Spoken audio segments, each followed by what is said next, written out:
kebutuhan kita sehari-hari kan biasanya kalorinya adalah 2000 sampai 2500, tapi itu secara general. Kalau mau dikecilin lagi sebetulnya kalau untuk wanita itu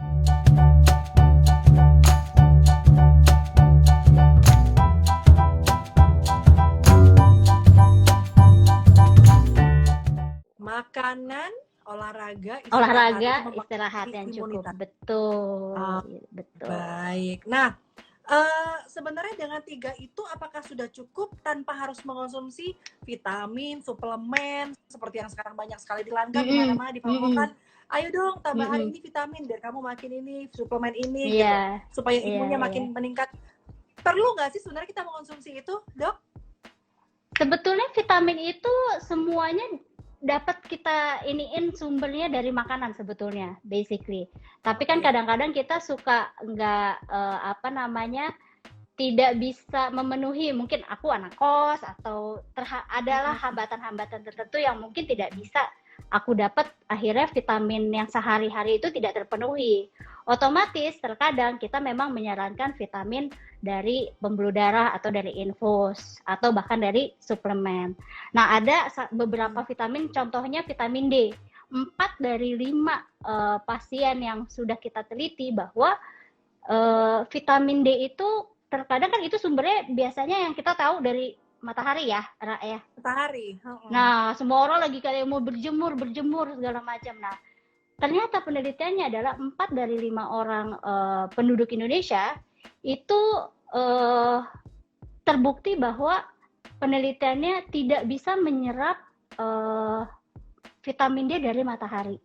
Gitu. Jadi otomatis harus dari suplemen. Gitu.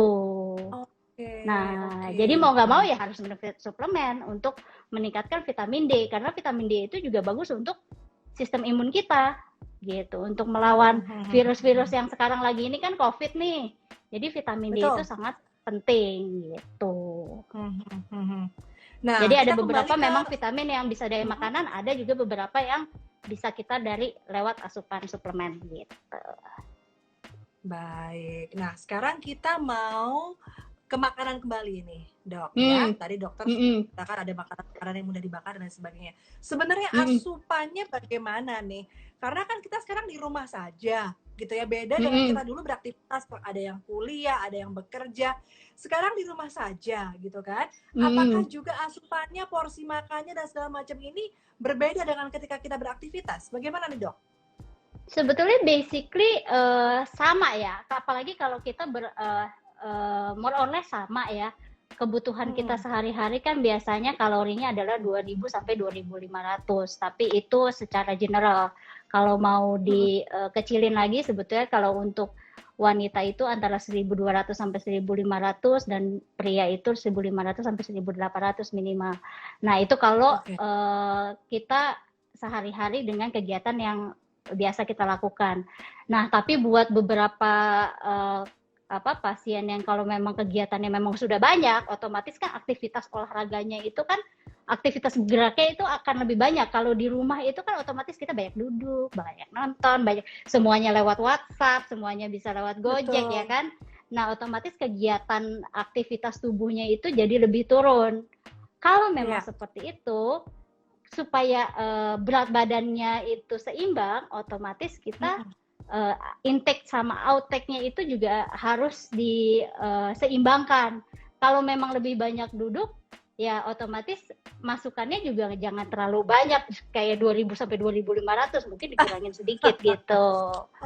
Kalau memang mau seperti biasa, tapi aku udah biasa nih dengan kalori 2000, ya udah mau nggak mau harus olahraga gitu. Sekarang kan udah bisa online gitu.